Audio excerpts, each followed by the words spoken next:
नमस्कार दोस्तों, कैसे हो? सब अच्छे होंगे। आपने रेगुलरली जो करंट की क्लास चल रही है उसकी ही आगे कड़ी में आज हम नया सेशन लेके आ रहे हैं। 7 अक्टूबर 2023 को जो समसामयिक की घटनाएं होती है, 6 अक्टूबर को क्या क्या हुआ, क्या क्या नहीं हुआ देश विदेश और राज्य में, उन सब को लेके आ रहे हैं। तो हम इसी कड़ी में आगे आज का अपना सेशन स्टार्ट करते हैं। आपके साथ मैं हूँ आपका प्रेम सर। चलते हैं आगे इसी कड़ी में। पहला ही देखो,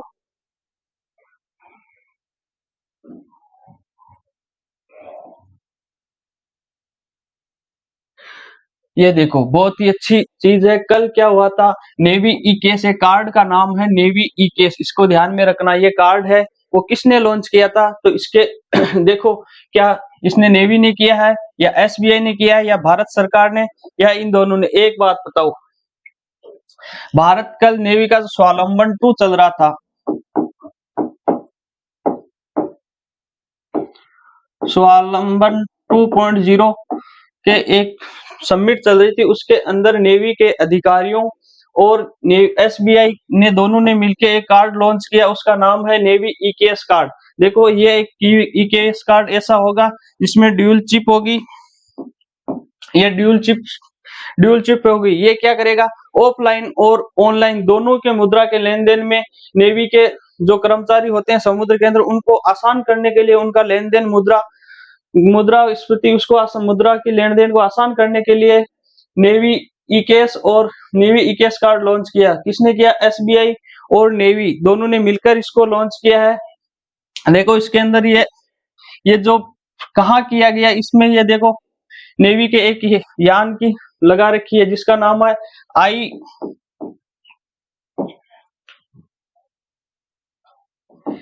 INS विक्रांत।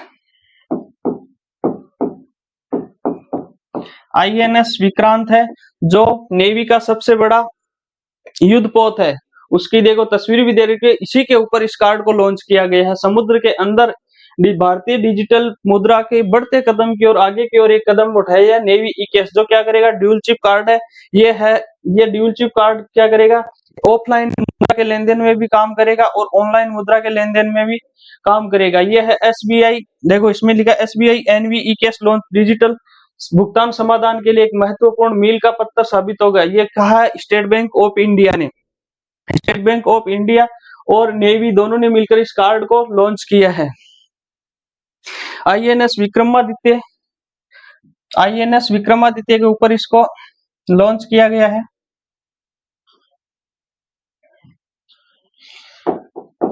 आईएनएस विक्रमादित्य। अब ये आईएनएस विक्रमादित्य नेवी, अपने भारतीय नेवी का सबसे बड़ा युद्धपोत है, जिसकी यहाँ तस्वीर भी दी गई है, देखो। और इसी पे इस कार्ड को लॉन्च किया गया है। और भारत के अपने नौसेना के प्रमुख कौन है?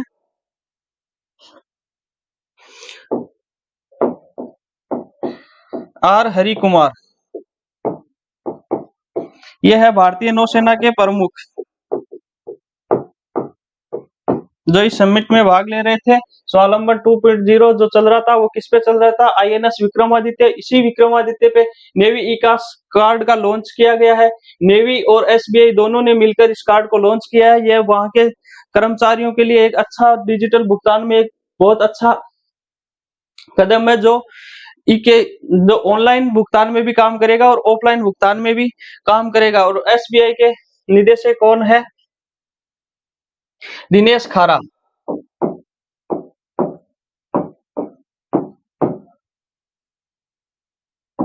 दिनेश खारा, ये कौन है? एसबीआई के प्रमुख है। इसका थोड़ा सा ध्यान में रखना। तो आज के इस क्वेश्चन का लेने का मतलब यही, नेवी ई केस कार्ड है वो डिजिटल भुगतान में एक बहुत बड़ा कदम है इंडिया की ओर से, जिसमें नेवी और एसबीआई दोनों ने मिलकर अपने नेवी के कर्मचारियों समुद्र में डिजिटल भुगतान और ऑफलाइन और ऑनलाइन दोनों के लिए लॉन्च किया गया है। जिसमें जो अपने नेवी के प्रमुख है वो है आर हरि कुमार और एसबीआई के प्रमुख थे दिनेश खारा। इन दोनों ने इसको आगे बढ़ाया। अब देखिए ये हो गया, ये देखो नेवी एसबीआई का ऐसा कार्ड होगा जिसपे देखो ड्यूल चिप नेवी ईकेएस लिखा हुआ होगा एसबीआई का, और ये नंबर, और ये क्या होगा, किसका चित्र है। इस पे आपको पूछा जाए कि इस कार्ड पे किसका चित्र बनाया हुआ है, तो आपको लिखना INS विक्रमादित्य का। इसी कड़ी में आगे चलते हैं।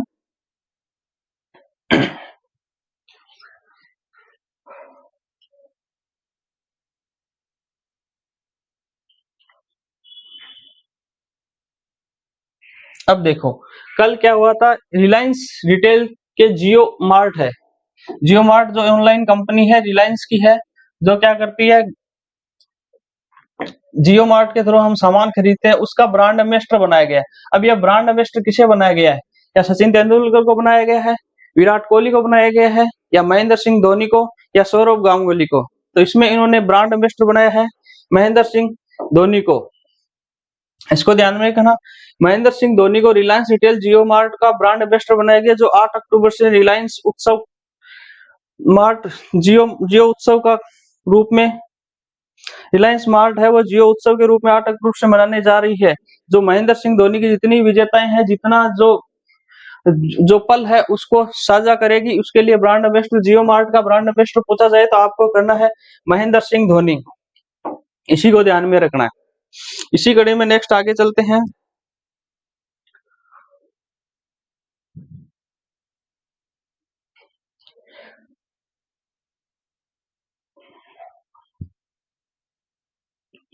देखो, डेमिंग ग्रैंड पुरस्कार, एक पुरस्कार का नाम है डेमिंग ग्रैंड पुरस्कार।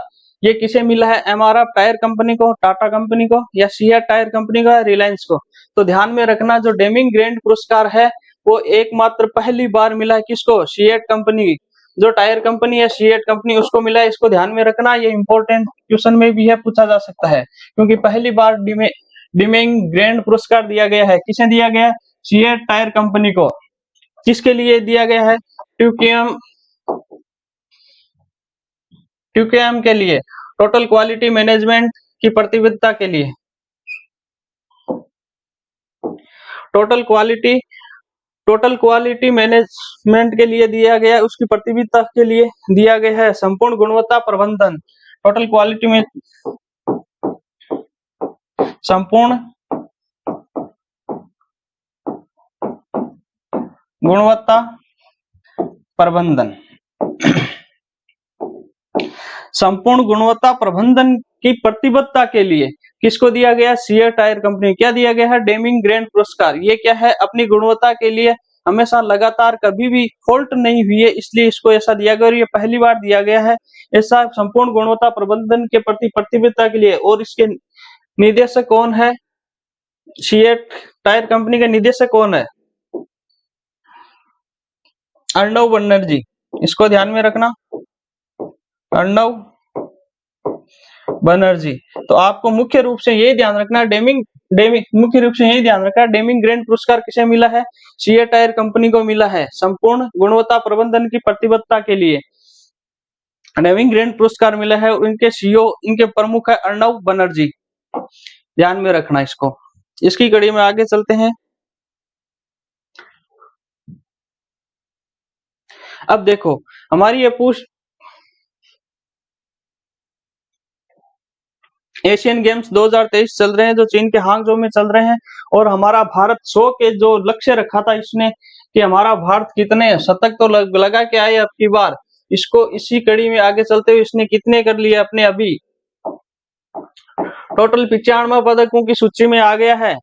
सिर्फ और सिर्फ अपने लक्ष्य से 5 कदम दूर है, वो भी आशा करते हैं कि आज ही पूरा हो जाए।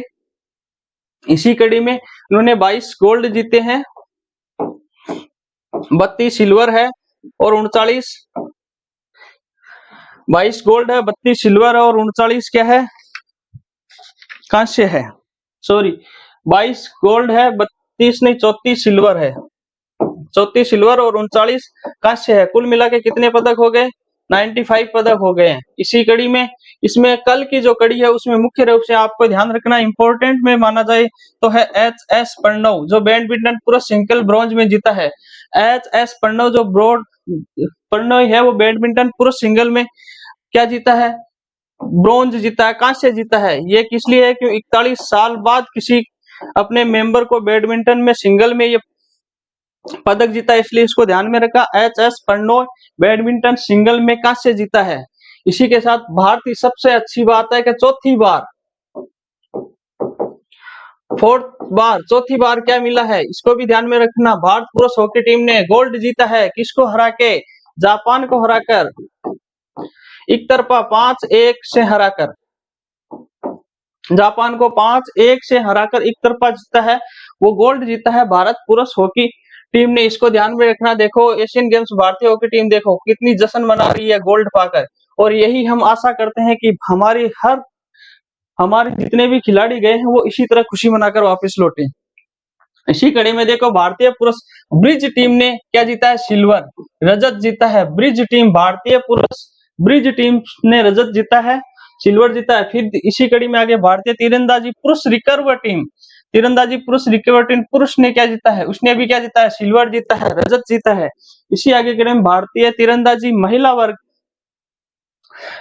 महिला रिकवर टीम है, इसने भी क्या जीता है? कांस्य जीता है। तो देखो भारतीय तीरंदाजी पुरुष रिकवर टीम ने भी क्या जीता है? रजत जीता है। भारतीय तीरंदाजी महिला रिकवर टीम ने भी क्या जीता है? कांस्य जीता है। इसको ध्यान में रखना। फिर भारतीय सेप कटराव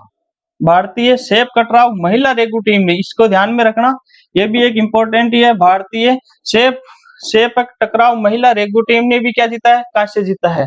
फिर एच.एस. प्रणव बैडमिंटन पुरुष सिंगल में इन्होंने क्या जीता है? कांस्य जीता है। फिर सोनम मलिक ने कुश्ती महिला में क्या जीता है? कांस्य जीता है, जो 62 केजी की गिरा थी।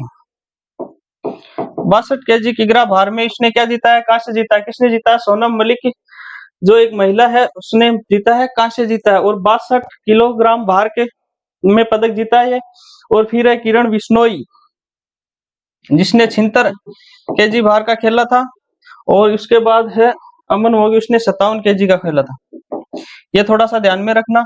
अब देखो सोनम मलिक कुश्ती महिला ब्रॉन्ज है, इसने क्या जीता? 62 केजी भार में कांस्य जीता है। फिर किरण बिश्नोई कुश्ती महिला है, इसने भी कांस्य जीता है, वो 76 केजी भार में जीता। दोनों जीता तो कांस्य सोनम मलिक ने क्या 62 केजी में जीता है, और किरण बिश्नोई ने क्या जीता है? 76 केजी में। और फिर अमन सहरावत कुश्ती पुरुष में इसने क्या जीता है? 57 केजी किलो भार वाले में क्या जीता है? कांस्य जीता है। और यह एक फ्री स्टाइल कुश्ती है।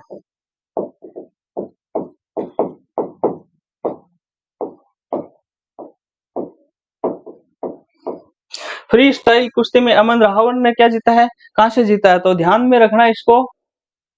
एशियन गेम्स 2023 जो हांगझो चीन में चल रहे हैं, 19वें गेम है, जिसमें भारत पुरुष हॉकी टीम ने गोल्ड जीता है, जापान को हराकर एक तरफा 5-1 से। फिर भारतीय पुरुष ब्रिज टीम ने क्या जीता है? सिल्वर जीता है, रजत जीता है। फिर भारतीय पुरुष रिकवर टीम और महिला रिकवर टीम दोनों ने क्या जीता है? कांस्य जीता है। फिर भारतीय सेप कटराव महिला रेगू टीम, इसने क्या जीता है? कांस्य जीता है। इसको ध्यान में रखना। मुख्य है एच.एस. प्रणॉय, जो बैडमिंटन पुरुष सिंगल में कांस्य जीता है, और 41 साल बाद ये पदक भारत को मिला है, तो इसका थोड़ा सा ध्यान में रखना, इंपॉर्टेंट है। फिर सोनम मलिक कुश्ती महिला, जिसने 62 केजी भार में कांस्य जीता है। किरण बिश्नोई कुश्ती महिला, जिसने 76 केजी भार में कांस्य जीता है। फिर अमन सहरावत पुरुष कुश्ती में कांस्य जीता है, 57 केजी भार में। फ्री स्टाइल कुश्ती है ये, ध्यान में रखना। कुछ इंपॉर्टेंट है ये, जब हमारे कंप्लीटली पूरे एशियन गेम्स हो जाएंगे, उस दिन हम एक पूरी की पूरी एक साथ इनके पदकों की, इनकी विशेषताओं की पूरी एक क्लास लेके आएंगे, तब देखेंगे। फिर देखो आगे की कड़ी में नोबेल पुरस्कार लगातार दिए जा रहे हैं, नोबेल पुरस्कार की घोषणा लगातार की जा रही है। 2023 में इसमें देखो शांति का पहले मिल गए थे, किस किस को मिल गए थे? चिकित्सा के क्षेत्र में मिल गए थे, उसके बाद केमिस्ट्री में, उसके बाद फिजिक्स में मिल गए थे। अब देखो इसी कड़ी में आगे चलते हैं, तो शांति का नोबेल पुरस्कार 2023 साहित्य में मिल गए थे। फिर नरगिस मोहम्मदी, ये नाम ध्यान में रखना और इम्पोर्टेंट मान के चलो इसको आप। साहित्य और इस दोनों को नोबेल पुरस्कार 2023 नरगिस मोहम्मदी को मिला है। अब ये नरगिस मोहम्मदी कौन है? ये ईरान की एक मानवाधिकार कार्यकर्ता है, जिसको अभी फिलहाल ये अपने जेल में है, और उसको 31 साल की जेल की सजा हुई है, और ईरानी जेल में ये बंद है। ये कि इसने क्या किया कि अपने अधिकारों की रक्षा के लिए महिलाओं के अधिकारों की रक्षा के लिए ईरान जो सरकार है उसके खिलाफ लड़ रही है और अपने अधिकार मानवाधिकार आयोग की तरफ से इसको सब, ये जितने भी महिलाएं जेल में बंदी है, कैदी है, या फिर सारी जो महिलाएं हैं ईरान की, उनके लिए क्या लड़ रही है, लड़ाई लड़ रही है। और अभी ये जेल में बंद है, इसी बात को ध्यान में रखते हुए नोबेल कमेटी है, उसने उनको 2023 का शांति पुरस्कार दिया गया है। ये शांति पुरस्कार कहाँ से दिया गया है? नॉर्वे के ओस्लो से दिया जाता है। नॉर्वे के ओस्लो से ये पुरस्कार दिए जाते हैं, इसको ध्यान में रखना।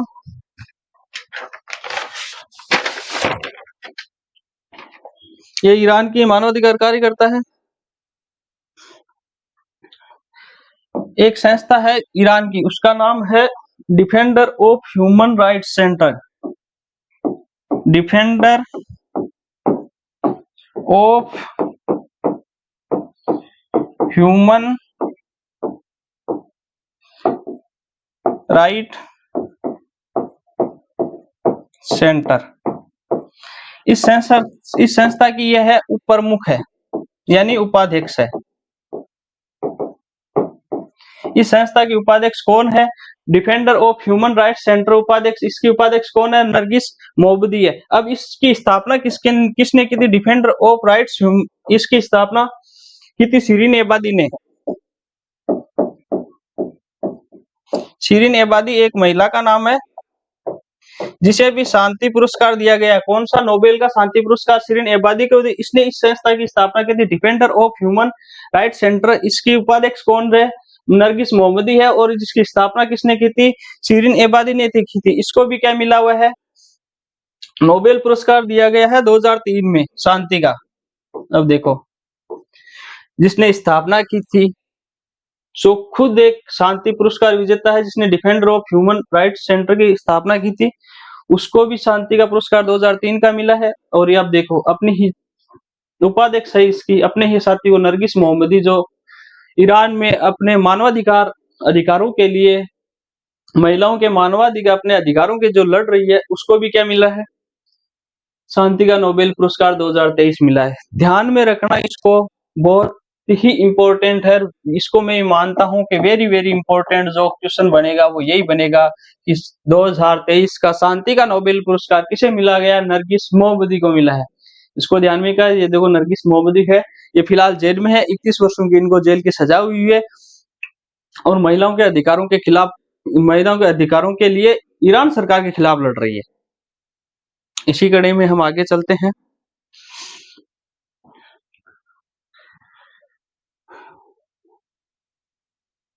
फिर देखो अपने राजस्थान में क्या बात है। अशोक जी गहलोत जी ने कहा कि आप क्या जिले जिले चिल्ला रहे हो, आप क्या जिले जिले कर रहे हो? 33 से 50 कर दिया, 50 से अब कितने कर रहा हूं? घोषणा कर दी 3 जिलों की। और इन 3 जिलों की घोषणा के साथ ही कितने हो गए? अब 53 हो गए हैं जिले। इनकी आधिकारिक सूचना और जो अधिसूचना जारी है वो होने के बाद ये कितने हो जाएंगे? 53। अभी तो फिलहाल में ऐसा आज के दिन में क्वेश्चन पूछे तो कितने हैं, तो 50 ही बताने। अधिकार घोषणा की गई है 3 जिलों की, तो घोषणाओं को मिलाकर 3 जिलों की घोषणा करने के बाद हो रहे हैं 53। पर आधिकारिक अधिसूचना जारी होगी तभी ये 53 होंगे। आज के दिन में आपसे पूछा जाए तो 50 ही बताने हैं, नहीं तो आधिकारिक घोषणा और अपने अधिसूचना जारी हो जाएगी उस दिन से ये कितने हो जाएंगे? 53 हो जाएंगे। तो 3 जिलों की घोषणा की है, उनमें कौन कौन से हैं? एक तो सुजानगढ़ को लिया गया है, एक इसको लिया गया है मालपुरा को, एक इसको लिया गया है कुचामन सिटी को,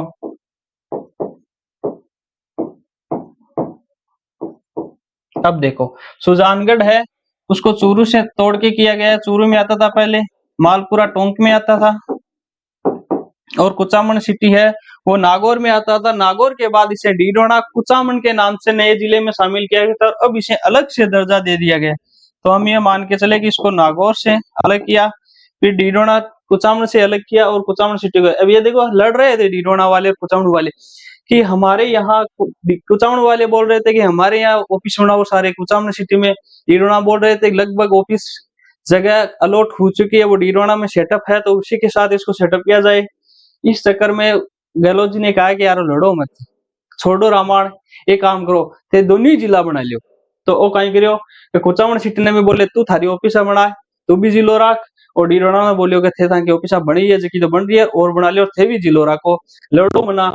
क्योंकि बीच बीच में मोला सरो जो भी के बोल तो क्या दुनिया के बीच में पढ़ूं, इसलिए दुनिया का सारा पढ़ू, मारे जगह अठा बना दियो सारी ऑफिस, मी राड ने खत्म करी। तो घोषणा कर दी अशोक गहलोत जी ने 3 जिलों की ओर। अब इन 3 जिलों की घोषणाओं में इसकी समिति थी, उसके अध्यक्ष कौन थे? राम लुभाया। ये राम लुभाया, इनकी समिति, इसके इनके अध्यक्षता में एक समिति बनी थी जिलों, नए जिलों के गठन के लिए, उनकी समिति के अध्यक्ष थे राम लुभाया, इसको ध्यान में रखना है। फिर ये जो इनकी जो 50 जिले, उनमें से जो 19 जिले थे, 19 जिले, इनकी घोषणा कब हुई थी? बजट में 17 मार्च को। और अधिसूचना कब जारी हुई थी? 7 अगस्त को। तब से ये क्या आ गए 2023 से जिलों में शामिल हो गए। और कुल कितने जिले हो गए थे उस टाइम अधिसूचना जारी से? 50 जिले, इसको ध्यान में रखना। अब सुजान 3 जिलों को और घोषणा कर दी है। इन 3 जिलों की घोषणा कब की गई ये आपसे पूछा जाए तो आपको बताना है 6 अक्टूबर 2023 को। तो राजस्थान में जिलों की संख्या अभी घोषणाओं के हिसाब से 53 है, अधिसूचना जारी होने के बाद ये पूरे 53 हो जाएंगे। अधिसूचना जारी हुए जिले अभी 50 ही है, इसको ध्यान में रखना। कौन कौन से हैं? सुजानगढ़, मालपुरा और कुचामन सिटी। राम लुभाया समिति थी, इसकी समिति के अध्यक्ष राम लुभाया थी। नए जिलों के गठन के लिए राम लुभाया समिति को अध्यक्ष, राम लुभाया की अध्यक्षता में एक समिति गठित की गई थी, इसको ध्यान में रखना।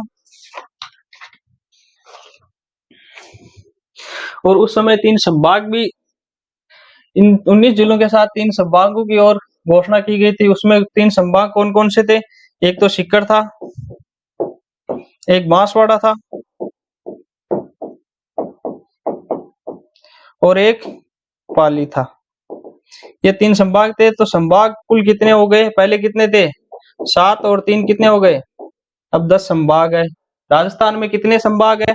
10 संभाग है। कितने जिले हैं? अभी फिलहाल में अधिसूचना जारी नहीं हुई तब तक 50 है, उसके बाद 3 जिलों की घोषणा और की गई है तो कितने हो जाएंगे? 53। इसको ध्यान में रखना। कब किए गए थे? जो 50 जिले हुए थे, 19 जिलों की घोषणा और 3 संभाग की अधिसूचना जारी हुई थी 7 अगस्त को, घोषणा हुई थी 17 मार्च को। और 3 जिलों के जिसमें सुजानगढ़, मालपुरा और कुचामन सिटी, इनकी घोषणा हुई है 6 अक्टूबर 2023 को, इसको ध्यान में रखना। चलो आगे चलते हैं।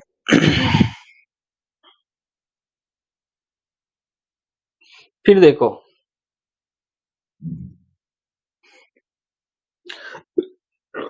एक क्वेश्चन आया है, विश्व भू विविधता दिवस। अब ये बताओ विश्व भू विविधता दिवस कब मनाया जाता है? 5 सितंबर को, 7 सितंबर को, या 7 अक्टूबर को, या 6 अक्टूबर को? तो विश्व भू विविधता दिवस कब मनाया जाता है? 6 अक्टूबर को मनाया जाता है, इसको ध्यान में रखना। विश्व भू विविधता दिवस है वो 6 अक्टूबर को मनाया जाता है। इसमें 2023 की थीम क्या थी? 2023 की थीम क्या थी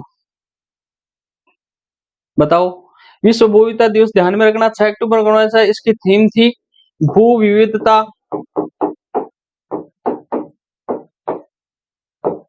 भू विविधता सभी के लिए। अब देखो ये किस लिए घोषणा की गई थी, इसको ध्यान। विश्व भू विविधता दिवस अपनी पृथ्वी है बहुत ही विविधताओं से भरी है, इसके यदि इसकी जानकारी हमें लेनी हो तो इसके अंदरूनी, इसके खनिज है, चट्टानें है, भौतिक आकृतियां है, समुद्र है, कई ऐसी बहुत सी विविधताएं हैं, उनको सारों को जानकारी और उनके प्रति अपडेट रखने के लिए यूनेस्को ने इसकी घोषणा की थी 2021 में। उन्होंने कहा था कि 6 अक्टूबर 2021 से क्या मनाया जाएगा? हर वर्ष विश्व भू विविधता दिवस मनाया जाता है। जितने भी विश्व में विविधताएं हैं उनके प्रति जागरूक रहने के लिए साल में एक बार 6 अक्टूबर को विश्व भू विविधता दिवस मनाया जाएगा। किसने घोषणा की थी? अंतरराष्ट्रीय स्तर पे है तो ये मान के चलो कौन करेगा? यूनेस्को। विश्व भू विविधता दिवस कब मनाया जाता है? 6 अक्टूबर। कब से मनाया जाएगा? कब से मनाया जाता आ रहा है? 6 अक्टूबर 2021 से। यूनेस्को ने घोषणा की थी। 2023 की थीम क्या है? इसको ध्यान में रखना, भू विविधता सभी के लिए। आगे चलते हैं। अब देखो, एक नई कड़ी में इसमें देखते हैं, युवाओं को रोजगार देने के लिए इनोवेटिव डिजिटल ऐप लॉन्च किया गया है। कब किया गया है? कौन सा किया गया? पहले ये देखो, रोजगार ऐप, यूथ ऐप, खोज ऐप या देखो ऐप, बताओ कौन सा किया गया है? तो यूथ ऐप। यूथ ऐप नाम से यूनिसेफ एक संस्था है। यूनिसेफ संस्था है जो अंतरराष्ट्रीय संस्था है, इसने यूथ ऐप के नाम से भारत में एक ऐप, ये यूथ ऐप के नाम से ऐप लॉन्च किया है जो युवाओं को रोजगार देगी। किसने देगी? विशेष रूप से किन्हें शामिल किया गया है? जो वंचित है, वंचित वर्ग और महिलाओं को।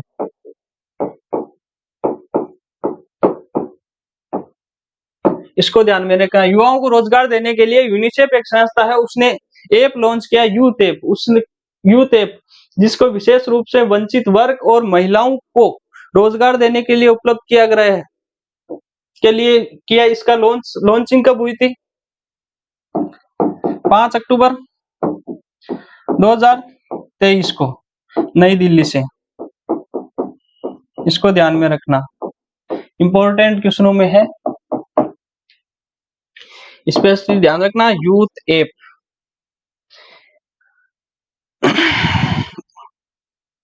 कैथरीन रसेल, एक नाम आता है कैथरीन रसेल। अब ये कौन है? ये यूनिसेफ की कार्यकारी निदेशक है। ध्यान में रखना, यूनिसेफ की कार्यकारी निदेशक है कैथरीन रसेल। इसको भी ध्यान रखना। क्या किया इसने? यूथ ऐप नाम से एक ऐप जारी की है जो भारत में नई दिल्ली से किया, 5 अक्टूबर 2023 को किया है। इसने इसका काम क्या है? विशेष रूप से जो वंचित वर्ग है और महिलाओं के लिए रोजगार सर्च करके रोजगार उपलब्ध करवाने के लिए इस ऐप को लॉन्च किया गया है। इसकी कड़ी में आगे चलते हैं, ध्यान में रखना इसको।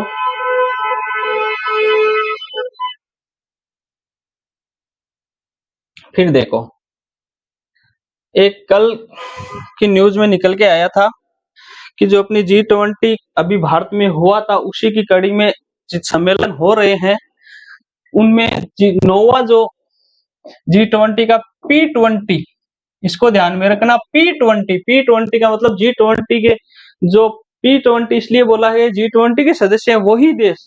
Parliamentary speaker summit, parliamentary speaker summit कहाँ हो रहा है? सांसदों के अध्यक्षों का समिट, जो G20 के देश है उनके सभी सांसदों के, संसद के अध्यक्षों का सम्मेलन कहाँ हो रहा है? इसको बताना आप। क्या जयपुर में हो रहा है, मुंबई में हो रहा है, नई दिल्ली में हो रहा है या अहमदाबाद में? तो इसका राइट आंसर क्या होगा? नई दिल्ली। नई दिल्ली में इसको कराया जा रहा है। कब होगा? ये 2 दिवसीय होगा, 13 अक्टूबर और 14 अक्टूबर 2023 को भारत में होगा, नई दिल्ली में होगा। क्या होगा? पार्लियामेंट्री स्पीकर समिट है P20, G20 का P20 सम्मेलन कहाँ होगा? नई दिल्ली में, 13 अक्टूबर से 14 अक्टूबर 2023, 2 दिन चलेगा। अब इसमें ये कहाँ पे होगा? यशोभूमि। अब यशोभूमि से आप समझते होंगे कि भारत के इंटरनेशनल जितने भी समिट है उनमें सबसे बड़ा, समिटों के लिए सबसे बड़ी जगह है, जिसका अभी उद्घाटन किया था नरेंद्र मोदी जी ने। कब किया था? 17 सितंबर को। यहाँ होगा। तो अपने जितने भी बाहरी समिट होंगे वो कहाँ होंगे? यशोभूमि भी होंगे। यशोभूमि है इंडिया इंटरनेशनल कन्वेंशन सेंटर है, इंडिया इंटरनेशनल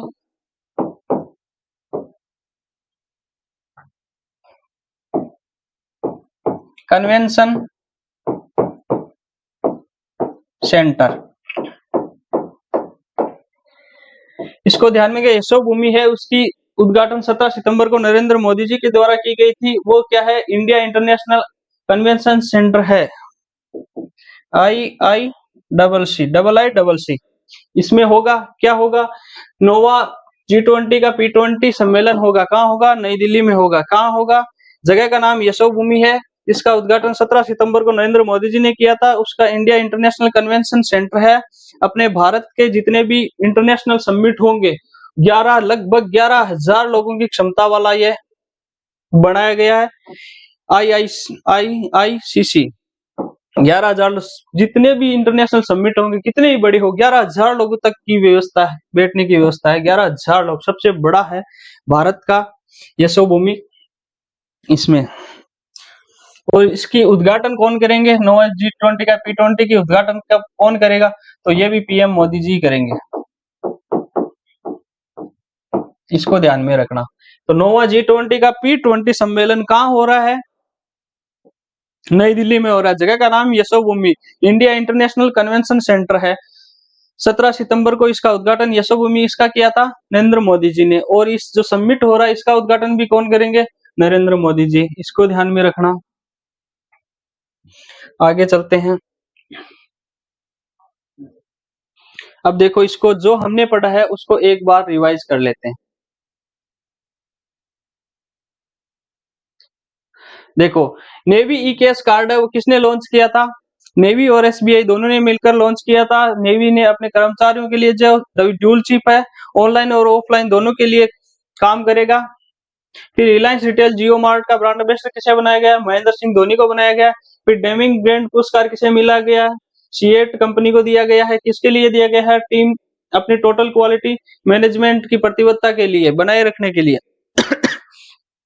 फिर एशिया गेम 2023 में पुरुष हॉकी टीम चौथी बार जीता है, गोल्ड जीता है, स्वर्ण पदक लेके आई है अपनी हॉकी टीम। फिर भारतीय पुरुष ब्रिज टीम ने सिल्वर जीता है। और भारतीय तीरंदाजी पुरुष रिकवरी टीम और महिला रिकवरी टीम दोनों ने जीता। एक ने जीता है सिल्वर पुरुष ने, और महिला ने जीता है ब्रॉन्ज। फिर भारतीय सेप कटराव महिला रेगू में ब्रॉन्ज जीता है। इसको ध्यान में रखना। SS प्रणोय बैडमिंटन सिंगल में 41 वर्षों बाद मिला है पदक, वो है कांस्य।